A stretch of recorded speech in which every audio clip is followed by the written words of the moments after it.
Syukur alhamdulillah kegiatan ini dapat dilaksanakan walaupun secara daring.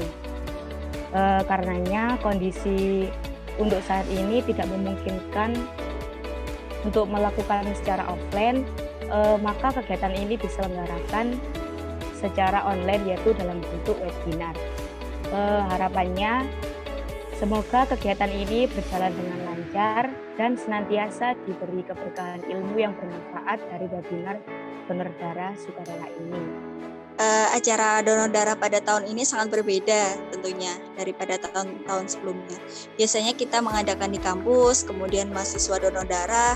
Nah, untuk tahun ini diinovasikan lagi, dikreatifkan lagi dalam bentuk webinar. Nah, mungkin semoga dengan adanya webinar ini dapat memberikan manfaat bagi peserta maupun panitia. Doras kali ini memang berbeda sekali, yakni seperti biasanya kita mengadakan secara langsung di kampus, donor darah, dan sekarang karena pandemi jadi kita terkendala banyak hal yang menjadikan acara ini webinar seperti hari ini. Donor darah adalah sebuah proses penyumbangan darah dari pendonor untuk dapat diberikan kepada resipien atau pasien yang akan menerima darah pendonor. Dan ini dimulai dari sebuah proses seleksi donor, yaitu proses pemeriksaan dan sebagainya, kemudian diikuti dengan pengambilan darah untuk pendonor yang lolos seleksi, dan nanti akan dilakukan pengolahan darah di dalam laboratorium sebelum darah itu bisa ditransfusikan kepada pasien penerima darah. Nah, saat ini mungkin juga teman-teman pada masa COVID ini ada satu jenis pendonor darah, yaitu pendonor plasmaferesis atau pendonor darah plasma khusus. Saat ini mungkin teman-teman mengetahui atau adik-adik mengetahui adanya donor khusus, yaitu orang-orang yang sudah sembuh dari sakit di mana dia dinyatakan COVID sebelumnya, kemudian dinyatakan sudah sembuh, dia bisa mendonorkan darahnya tapi khusus untuk plasma yang disebut dengan plasma konvalesen. Inilah yang disebut dengan donor plasma khusus saat ini. Meskipun bisa juga pada kondisi tertentu tidak hanya plasma yang didonorkan, tapi bisa komponen yang lain, misalnya trombosit dan sebagainya, tapi diambil dengan sebuah mesin yang disebut dengan mesin aferesis ya. Sekarang kita lihat apakah pada saat pandemi ini penting kita untuk tetap berdonor darah. Nah, untuk menjawab itu semua, maka sebaiknya kita perlu tahu bagaimana kondisi kebutuhan darah dan pemenuhan stok darah di masa pandemi COVID-19 ini, terutama di UDD PMI Kabupaten Banyuwangi. Kita lihat gambarannya bahwa meskipun pada kondisi pandemi itu permintaan atau kebutuhan darah tidak jauh berbeda dibanding dengan kondisi sebelum pandemi. Nah, kemudian pasti akan ada pertanyaan, amankah kalau kita berdonor di saat pandemi? Nah, mari kita lihat apakah memang donor darah di saat pandemi ini aman atau tidak.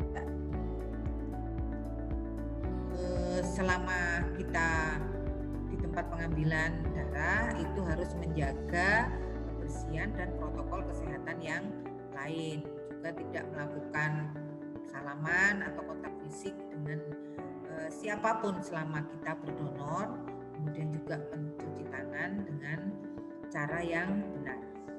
Aturannya berubah sesuai dengan Permenkes 91 2015, itu kita diperbolehkan donor untuk jangka waktu minimal 60 hari setelah melakukan donor darah yang terakhir. Alasan ilmiahnya adalah bahwa ini untuk memberikan waktu pada tubuh kita untuk memproduksi darah baru di mana pada saat kita berdonor itu sebagian darah kita kan diambil.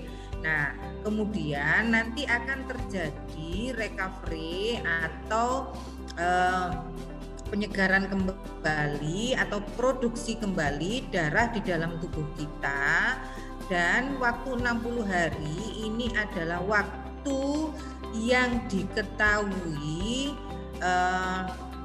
memungkinkan darah yang diproduksi itu sudah matang, terutama sel darah merah atau eritrosit itu membutuhkan kematangan paling tidak sekitar 60 hari. Nah, kemudian kenapa kok tidak 90 hari? Pertimbangannya adalah seperti ini. Kita diambil darahnya itu tidak semua ya, tadi saya katakan sekitar 10% ya.